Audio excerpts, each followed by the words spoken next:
Bismillahirrahmanirrahim. Assalamualaikum warahmatullahi wabarakatuh. Waalaikumsalam warahmatullahi wabarakatuh.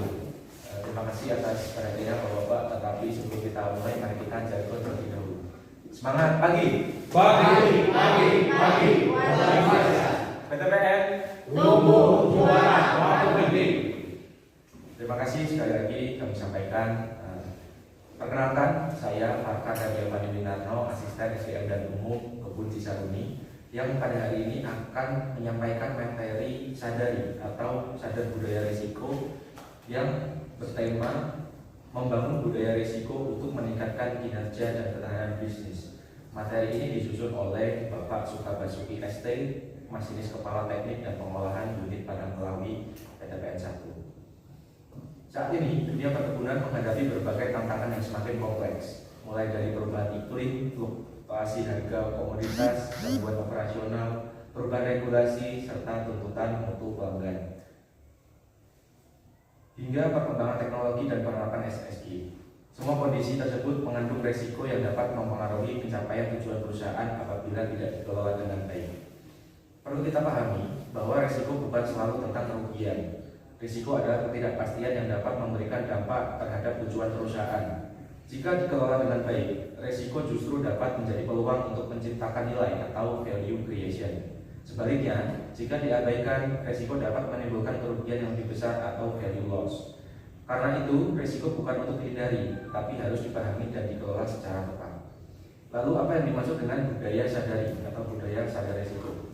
Budaya sadari adalah budaya kerja yang mendorong setiap insan perusahaan untuk mengenali potensi risiko sejak dini, memahami dampaknya terhadap pencapaian tujuan perusahaan, mengambil keputusan dengan pertimbangan risiko, melakukan penilaian secara tepat dan berkelanjutan, serta membangun organisasi yang tangguh, adaptif, dan berkelanjutan.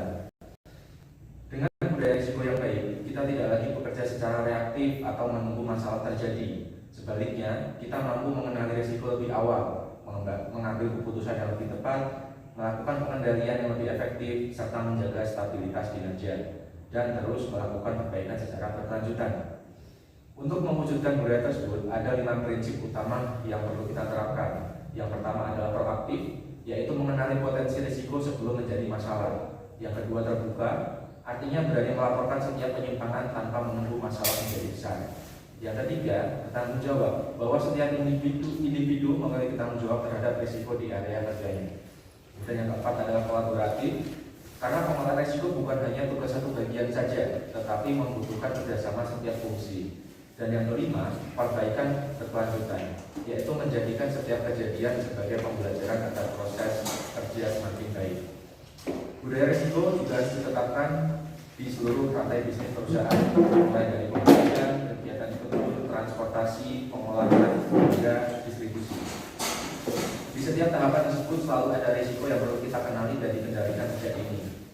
Sebagai contoh, di kebun kita menghadapi risiko seperti produktivitas yang menurun, serangan hama penyakit, kerusakan jalan produksi, hingga kecelakaan kerja. Selain itu, masih ada risiko pendukung seperti kompetensi SDM, kepatuhan SOP, pengelolaan keuangan, dan keamanan sistem informasi. Semua risiko itu tersebut apabila tidak dikendalikan dapat berdampak pada meningkatnya biaya, terganggunya produksi, hingga tidak tercapainya target perusahaan. Salah satu cara mitigasi risiko adalah menerapkan Early Warning System atau EWS. EWS merupakan mekanisme untuk mengenali gejala risiko sehingga tindakan pengendalian dapat dilakukan sebelum risiko berkembang menjadi gangguan operasional.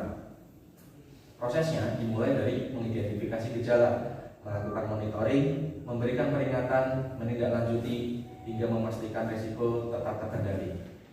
Namun pada akhirnya, keberhasilan budaya risiko bukan ditentukan oleh sistem semata, melainkan oleh seluruh insan perusahaan. Misalnya, manajer menetapkan arah dan pengambilan keputusan strategis, asisten kepala mengkoordinasikan pengendalian risiko, dan para asisten mengidentifikasi serta memonitor risiko di unit kerjanya. Dan seluruh karyawan memiliki peran penting untuk mematuhi SOP, mengenali penyimpangan, serta melaporkan gejala risiko yang ditemukan di lapangan. Budaya risiko adalah tanggung jawab kita bersama. Sebagai penutup, mari kita jadikan budaya sadari sebagai bagian dari cara kita bekerja setiap hari.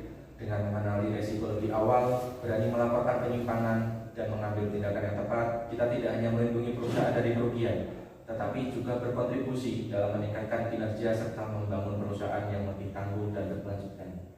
Demikian materi yang dapat kami sampaikan. Semoga bermanfaat bagi kita semua. Akhirul kalam, wabillahi taufiq wal hidayah. Wassalamualaikum warahmatullahi wabarakatuh. Waalaikumsalam.